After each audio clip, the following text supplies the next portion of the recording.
ইসকনের দেশে জায়গা হবে না। মুসলমানেরা, তোরা আমাদের শক্তি দেখতে চেয়েছিলি, গিয়ে দেখ চট্টগ্রামে তোদের একটাকে দিনের বেলা জবাই করে দিয়েছি।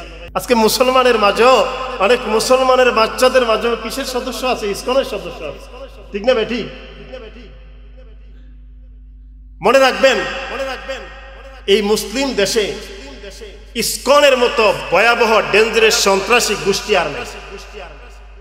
এই দেশে হিন্দু আছে, বৌদ্ধ আছে, খ্রিস্টান আছে, ইহুদিও আছে, হাতে গোনা কিছু ইহুদিও আছে, কিন্তু কোন সম্প্রদায়ের লোকেরা মুসলমানদের মসজিদে ঢুকে এই শাহজালালের পুণ্যভূমিতে মুসলমানদের উপর আক্রমণ করার সাহস দেখায়।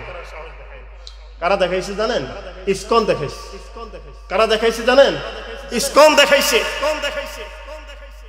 আপনারা হয়তো ভুলে গেছেন, 2014 সালে তারাবির নামাজ পড়া অবস্থায় স্বামীবাগে ইসকনের সদস্যরা তারাবির নামাজ চলা অবস্থায় মুসল্লিদের উপর আক্রমণ করছে।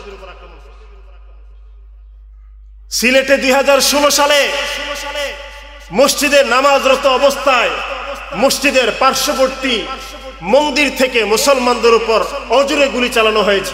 সেই গুলিতে 12 জন মুসল্লির মতো আহত হয়েছে। 2016 সালে সিলেটে আব্দুর রহমান নামে এক মসজিদের ইমাম ইসকনদের বিভিন্ন কার্যকলাপ নিয়ে ফেসবুকে লেখার কারণে তাকে তার রুমে এসে জবাই করে হত্যা করছে। এই ইসকন সদস্যরা শুধু তাই নয়, 24 সালে কয়েকদিন আগে আপনারা দেখেছেন, 3 দিন আগে আমাদের বাংলাদেশি নৌ মুসলিমদের একজন অ্যাডভোকেট সাইফুল ইসলাম আলিফ, আমাদের ভাই সাইফুল ইসলাম আলিফ ভাইকে রাস্তায় তারা প্রকাশ্য কুপিয়ে হত্যা করছে। স্পষ্ট ভাষায় বলতে চাই, এদেশে মুসলমান গর্বের সাথে থাকবে, এদেশে হিন্দুরাও বুক ফুলিয়ে থাকবে, এদেশে খ্রিস্টানরাও বুক ফুলিয়ে থাকবে, কিন্তু ইসকন থাকতে পারবে না। ইসকনের এদেশে জায়গা হবে না। তাদের কত বড় স্পর্ধা! এই 90-95% মুসলমানদের দেশে তারা আমাদেরকে স্পষ্ট দিনের আলোতে রাত্রের অন্ধকার আমাদেরকে হত্যা করে, আবার ফেসবুকে লেখে একটা মুসলিম ধরে ধরে জবাই কর। তোমাদেরকে এই দেশে সহ্য করা হবে না। এত বড় স্পর্ধা কোথায় পেয়েছে তারা? এত বড় স্পর্ধা! যদি বাংলার মুসলমানরা আজকে ইমানের বলে বলিয়ান হতো, তো ইসকনের এই দেশে জায়গা হতো না। এই শাহজালালের পুণ্যভূমিতে ইসকনের জায়গা হতো না, শাহপরানের পুণ্যভূমিতে ইসকনের জায়গা হতো না। আজকে আফসোস লাগে আমরা কোথায়। আরো বেশি আফসোস লাগে যখন আমাদের কিছু সন্তান তাদের পক্ষে সাফাই গায়, তখন আর আফসোস, তখন আর দুঃখ সহ্য করতে পারি না। ও মুসলমান, তুমি মুসলমানের সন্তান হয়ে এমন জঙ্গি উগ্রবাদী হিন্দু সংগঠনের পক্ষে সাফাই গাও কিভাবে? এটা সহ্য করার মতো না। আজকে কেন হয়েছে? আমার সন্তানকে আমি দিন শিখাই নাই, দিন বুঝাই নাই, সন্তানকে আমি ঈমানওয়ালা বানাই নাই। আজকে যদি মুসলমান তাদের বিরুদ্ধে আওয়াজ তুলতো, তো এই দেশের সব জাতিগোষ্ঠী সম্মানের সাথে থাকবে, ইজ্জতের সাথে থাকবে। তাদের থাকার অধিকার নাই, তারা তাদের থাকার অধিকারকে লুণ্ঠন করেছে। তারা মুসলমানের গায়ে হাত দিয়ে, তারা মুসল্লিদের গায়ে আঘাত করে, তারা মুসলমানের মানের রক্ত জড়িয়ে এদেশে থাকার স্বাধীনতাকে তারা নষ্ট করেছে। তারা এদেশে থাকতে পারে না। আওয়াজ দিয়ে বলেন ঠিক না বেঠিক? এদেশে থাকতে পারে না। মনে করছে দিল্লির বাহাদুরিতে, দিল্লির পাওয়ারে এদেশে কি করবে? এদেশে ত্রাস চালাবে। হবে না। মনে রাখবা, এটা দিল্লি না, এটা শাহজালালের ভূমি, এটা শাহপরানের ভূমি। তোমাদেরকে গুটিয়ে দিল্লি পাঠিয়ে দেওয়া হবে। এটা দিল্লি না, এটা শাহজালালের ভূমি। মাথায় রাখতে হবে। আজকে আমরা সরলতা দেখিয়েছি, আমাদের গায়রতে লেগেছে, আমরা তাদের মূর্তিগুলো পাহারা দিয়েছি। ঠিক না বেটি? আমাদের আত্মমর্যাদায় লেগেছে, কিন্তু আমরা তাদের মূর্তিগুলো পাহারা দিয়েছি, যেন দেশে কোনো অরাজকতা সৃষ্টি না হয়, যেন দেশের শান্তি শৃঙ্খলা নষ্ট না হয়। এর মানে এই নয় তোমাদের ভয়ে আমরা তোমাদের মূর্তিগুলো পাহারা দিয়েছিলাম, কিন্তু তোমরা সেটার বদলা কিভাবে দিয়েছ?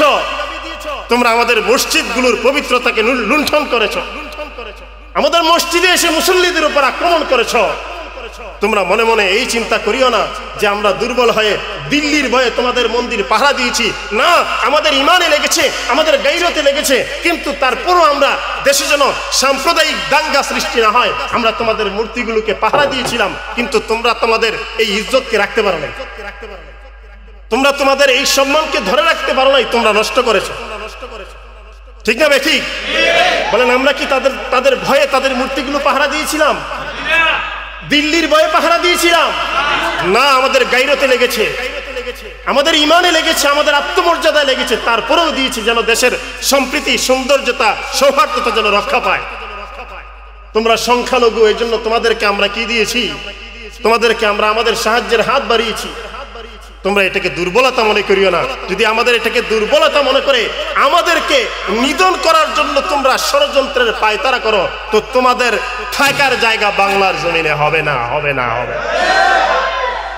গাট্টি গোল করো, এখনো সময় আছে। শুধু আলেমদের দরকার নাই, এদেশের সাধারণ মানুষও তোমাদের কার্যকলাপে অতিষ্ঠ হয়ে গেছে। কত বড় হিংস্র, কত বড় উগ্র তারা। আবার একটা মুসলিম ধরে ধরে জবাই কর। আমাদের দেশে বসে বসে বলে কি একটা মুসলিম ধরে ধরে জবাই কর। কত বড় স্পর্ধা! তোরা আমাদের শক্তি দেখতে চেয়েছিলি, ও মুসলমানেরা, তোরা আমাদের শক্তি দেখতে চেয়েছিলি। গিয়ে দেখ চট্টগ্রামে তোদের একটাকে দিনের বেলা জবাই করে দিয়েছি। ফেসবুকে লেখে আমাদের শক্তি দেখতে চেয়েছিলি মুসলিমরা, গিয়ে দেখ দিনের বেলা একটাকে জবাই করে আসছে। কাদেরকে আমরা প্রশ্রয় দিই, কাদেরকে আমরা প্রশ্রয় দিয়ে মাথায় উঠাই, চিন্তার বিষয়। Presents by Kuakata media centre. হক্কানি আলেমদের নিত্য নতুন ভিডিও পেতে আমাদের চ্যানেলটি সাবস্ক্রাইব করুন। কুয়াকাটা মিডিয়া সেন্টার, ইসলামিক বিনোদনের বিশ্বস্ত সঙ্গী।